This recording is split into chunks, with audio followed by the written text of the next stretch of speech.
ये पत्थर तुम्हारे पास कहां से आया? तुम्हें इससे क्या मतलब? क्योंकि ये किसी बड़े धनवान या किसी चोर के पास ही हो सकता है। ये मुझे मेरे आचार्य ने दिया है। तुम इसका मूल्य बताओ। ब्राह्मण देवता, मैं तो एक मामूली जौहरी हूं। शायद बड़े बड़े जौहरी भी इसका सही मूल्य नहीं आंक पाएंगे।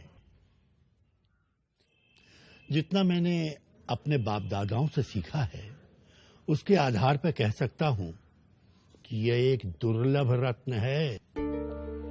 जरूर किसी सम्राट ने गुरु दक्षिणा में तुम्हारे आचार्य को यह रत्न दिया होगा। इस गांव में तो क्या, राजधानी में भी मुश्किल से कोई इसका मूल्य दे पाएगा या खरीद पाएगा।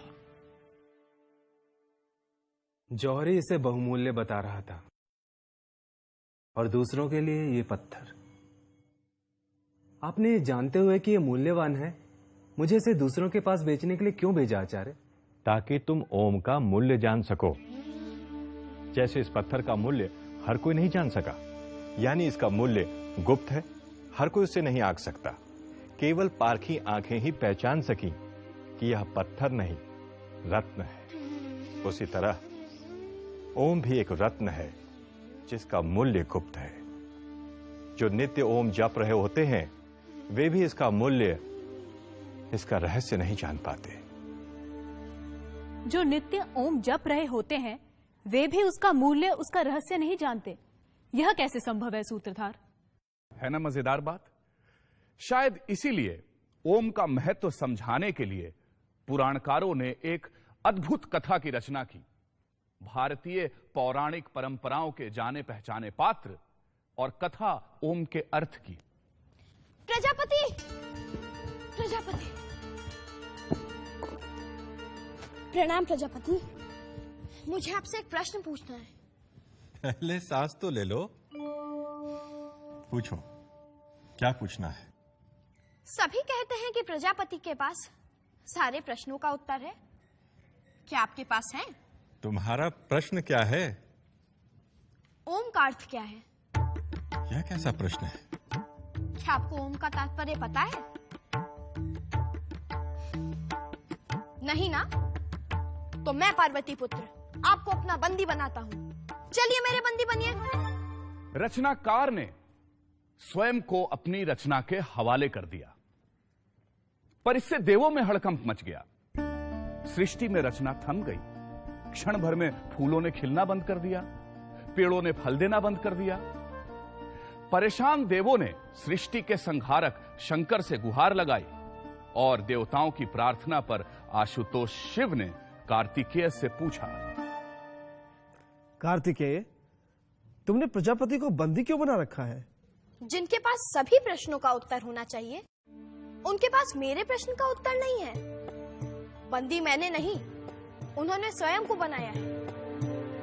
क्या जिसे ओम का अर्थ नहीं पता, वो अज्ञान के अंधकार का स्वयं बंदी नहीं? क्या तुम्हें ओम का अर्थ पता है कार्तिकेय?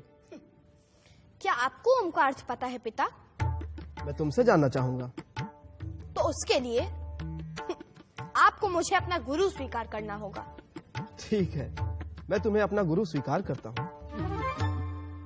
कहते हैं पुत्र ने पिता को उनकी गोद में बैठकर ओम का अर्थ बताया। देवताओं के सेनापति कार्तिकेय ने भगवान आशुतोष को ओम का जो अर्थ बताया है, वह मैं तुम्हें बता रहा हूं।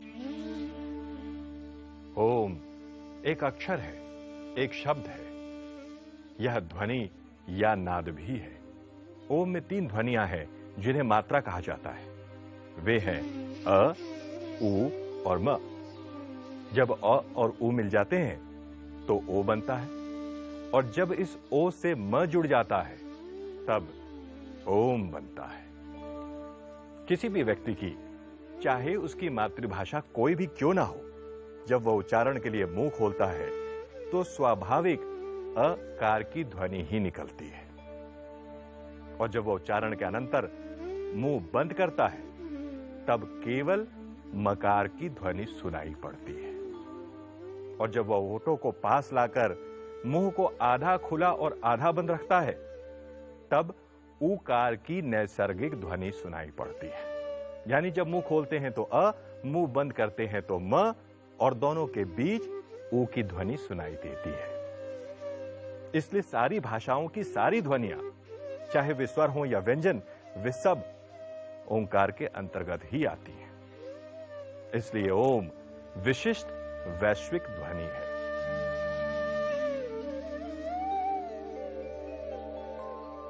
ओम ईश्वर का प्रतीक भी है।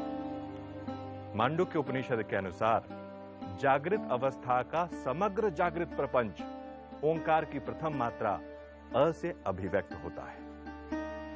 समस्त स्वप्नावस्था का प्रपंच ऊ मात्रा से अभिव्यक्त होता है और सुषुप्ति अवस्था का प्रपंच म से अभिव्यक्त होता है। संपूर्ण प्रपंच ही ईश्वर है और जागृत, स्वप्न और सुषुप्ति ही समस्त प्रपंच है, और इन तीनों का प्रतीक अ, उ, म है। इसलिए ओम ही ईश्वर का अति अद्भुत प्रतीक है। ओंकार ईश्वर के निर्गुण स्वरूप का प्रतीक भी है।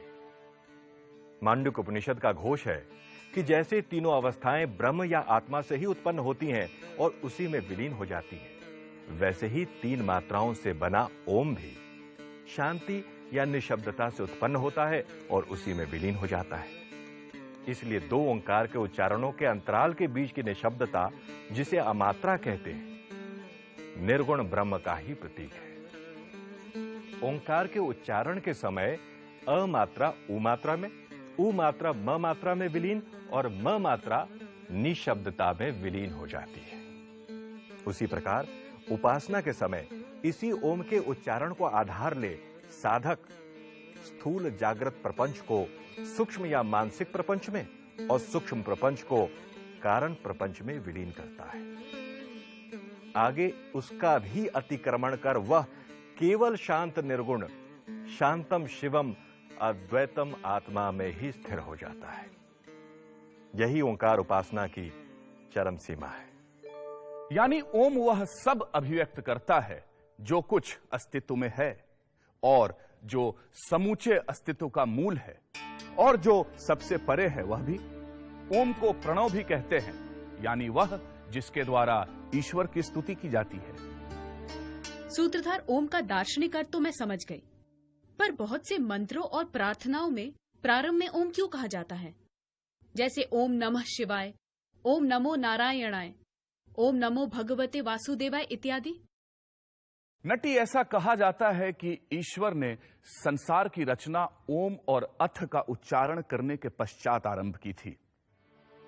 इसीलिए ऐसी मान्यता है कि किसी भी कठिन कार्य को आरंभ करने के पहले ओम के उच्चारण की ध्वनि शुभ होती है। इसीलिए बहुत से मंत्र और वैदिक प्रार्थनाएं ओम से ही आरंभ होती हैं। इतना ही नहीं, दैनिक जीवन में अभिवादन के लिए भी ओम का प्रयोग किया जाता है, जैसे हरि ओम। तो नटी, इस प्रकार ओम सब कुछ व्यक्त करता है, जीवन का लक्ष्य और उस लक्ष्य तक पहुंचने का साधन, जगत और उसका अधिष्ठान रूप सत्य।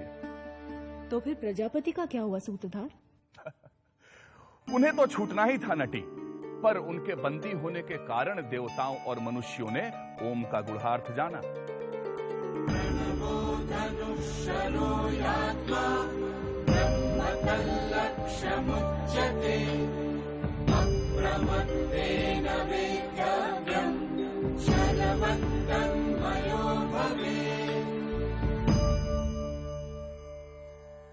ओमकार धनुष है, जीवात्मा बाण है और अक्षर ब्रह्म उसका लक्ष्य कहा गया है। बड़ी सावधानी से उस लक्ष्य का वेध करना चाहिए और लक्ष्य वेध के बाद बाण के समान लक्ष्य के साथ एक हो जाना चाहिए। यस्य प्रसादात् भवमङ्गलार्था प्रसूतगङ्गोपनिषत् विशुद्धा समर्पयामो गुरुचिन्मयाय भूयात् प्रसन्नः स शिवस्वरूपः भूयात् प्रसन्नः स शिवस्वरूपः भूयात् प्रसन्नः स शिवस्वरूपः